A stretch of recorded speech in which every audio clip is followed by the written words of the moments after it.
Hello, I'm performance psychologist and creativity coach, Dr. Nick Lazaris, and I'd like to share with you today about handling stage fright. Now, stage fright affects creatives, musicians, actors, public speakers, and even entrepreneurs who use public presentations or use video to build their businesses. I define stage fright as the experience of a sense of dread, accompanied by physical symptoms of anxiety and stress when anticipating having to perform, when preparing to perform, or in the midst of an actual performance. Anyone who's in a performance situation and feels pressure can experience stage fright. So the question is, why even bother to handle stage fright? If I get an anxious feeling when I perform, maybe I should just avoid it. Well, that's actually what most people do.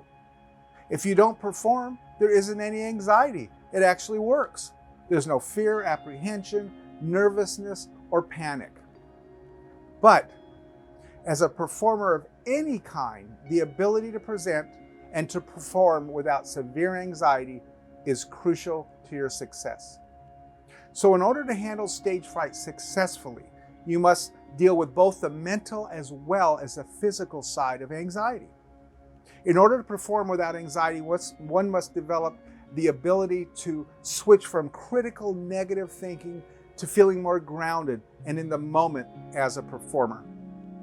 I'd like to share with you two specific skills that you can begin to use today to overcome stage fright. Skill number one, identify and practice positive self-talk. This is where we address the mental or the thinking side of anxiety. As a performer, you're more than likely constantly overthinking, which affects your confidence. Overthinking your performance and how it's going to go actually increases the speed of your thoughts. It leads to less focus and more anxiety, with more negative noise in your head at a time when you absolutely do not need it. You get caught up in what's called left brain thinking and end up living outside of the quiet zone where you need to be as a performer or when you're presenting yourself. Now, there are three ways to identify and practice positive self-talk. Number one, monitor your self-talk. Is it positive? Is it negative? What do you actually say to yourself under pressure? What do you tell yourself as you anticipate performing or as you're about to perform? Are you thinking about what could go wrong? What do you tell yourself as you're actually performing? And then what do you tell yourself when you're finished performing? See, once you buy into the negative self-talk, your anxiety activation levels rise dramatically, both mentally as well as physically. So listen for and become more aware of the negative self-defeating messages you tell yourself as you perform. Now, the second way to identify and practice positive self-talk is to practice what's called thought stopping. When you hear negative self-defeating messages, tell yourself to stop. Picture a bright red stop sign. Get your mind out of negative anticipation. Begin to create new positive neural pathways in your thinking. And the third way to identify and practice positive self-talk is to listen for the what ifs. What if they don't like me? What if I'm not perfect? What if they see that I'm nervous? See, what ifs drive up the anxiety activation level. Under pressure, the what ifs get louder and they get faster. So what I want you to do every time you hear yourself say, what if, rather than listen to it and let it pile up, begin to say, so what? Reinforce what you're planning to do instead.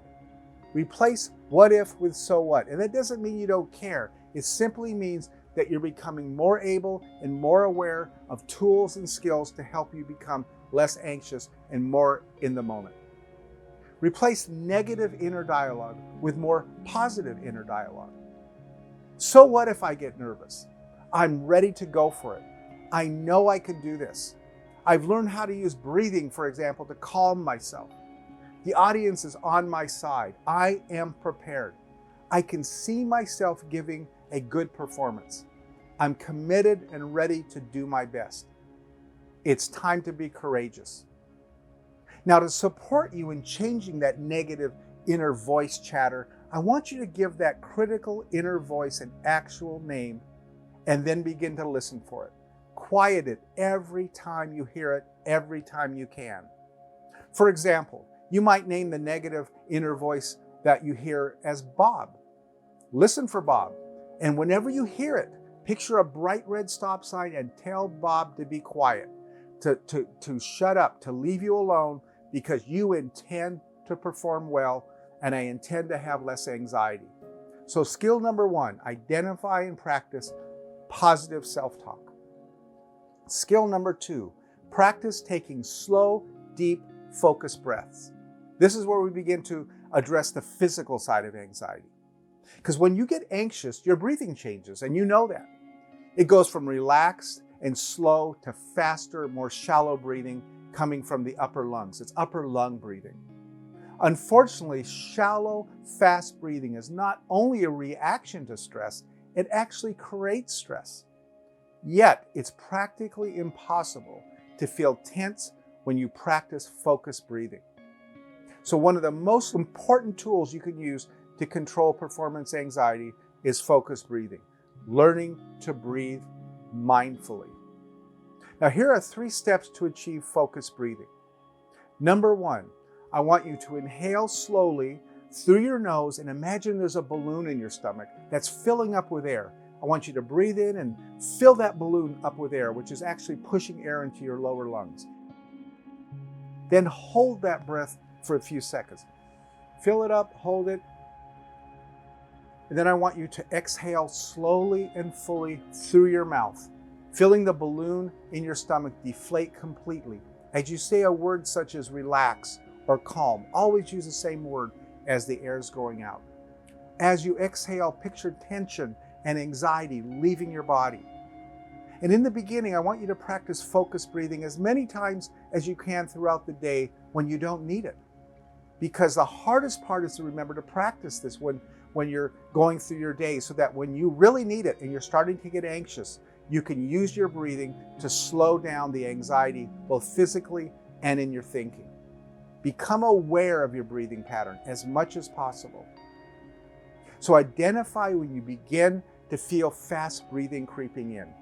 Practice breathing as a way to relax your body before the stress gets out of control and leads to anxiety. The goal is to make focused, mindful breathing a complete replacement for that shallow, fast upper chest breathing. So to summarize, the 2 skills that are foundational to handling stage fright and performance anxiety are identify and practice positive self-talk, and take slow, deep, and focused breaths. Learn to breathe mindfully. By becoming more aware of your negative thinking and then slowing down the physical side of anxiety, you'll be able to more and more be able to handle stage fright as you perform and present yourself.